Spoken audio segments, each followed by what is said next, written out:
Welcome to district media. ఆంధ్రప్రదేశ్లోని కూటమి ప్రభుత్వం ఏర్పడిన తర్వాత మద్యం పాలసీ మీద ఒక మంచి జీవో తీసుకొచ్చి ఆ జీవోలో చక్కగా ఆన్లైన్ పద్ధతిలో నిర్వహించిన పరిస్థితి అయితే మనం చూసాం. అయితే గత ప్రభుత్వంలో చేసినటువంటి ఏదైతే వైఎస్ఆర్ కాంగ్రెస్ పార్టీ ఉందో ఆ ప్రభుత్వంలో మద్యం గవర్నమెంటే అమ్ముతూ ఉండేది. అయితే కూటమి ప్రభుత్వం వచ్చిన తర్వాత ఇక్కడ మద్యం పాలసీని చక్కగా ఆన్లైన్ సిస్టంతో ఒక క్రమబద్ధతగా ఇచ్చిన పరిస్థితి చూసాం. అయితే వైన్స్లు కానీ బార్లు కానీ ఇదే రీతిగా మనం ఇవ్వటం అయితే చూసాం. అయితే మన ఆంధ్రప్రదేశ్లోని యాక్ట్ ప్రకారం ఏపీ ఎక్సైజ్ యాక్ట్ ప్రకారం 1968 and AP excise act rules ప్రకారం మద్యం తాగటం ప్రోత్సహించడం, పోస్టర్స్ కానీ హోర్డింగ్స్ కానీ ఇలాంటివి పాంప్లెట్స్ కానీ ఆన్లైన్ చాట్స్ కానీ సోషల్ మీడియా ద్వారా పర్మిషన్ చేయటం ఖచ్చితంగా నిషేధం.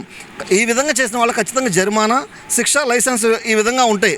వాళ్ళ మీద శిక్ష కూడా ఉంటుంది.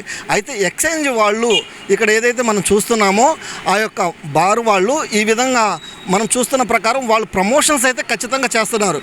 సోషల్ మీడియాలో కానీ వాళ్ళు చేస్తున్నటువంటి వైన్ షాప్ దగ్గర ఈ విధంగా ప్రమోషన్ చేస్తున్నారు. యూట్యూబ్లో అనేక విధాలుగా పబ్లిసిటీ, ఒక బాటిల్ కొంటే గ్లాస్ ఫ్రీ, 2 కోటలు కొంటే డ్రింక్ ఫ్రీ, ఇలాంటి ప్రమోషన్ చేస్తూ అనేక సోషల్ మీడియాలో ఇలా వైరల్ చేసే పరిస్థితి కనబడుతుంది. అయితే ఎక్సైజ్ శాఖ వాళ్ళు ఈ విధంగా ప్రమోషన్ చేయడం చట్టరీత్యా నేరం కాబట్టి మరి ప్రజల్ని ఈ విధంగా ఎందుకు ఇలాంటి మద్యం తాగడానికి ఎంకరేజ్ చేస్తున్నారనేది అర్థం కాని పరిస్థితి మనకు కనపడుతుంది.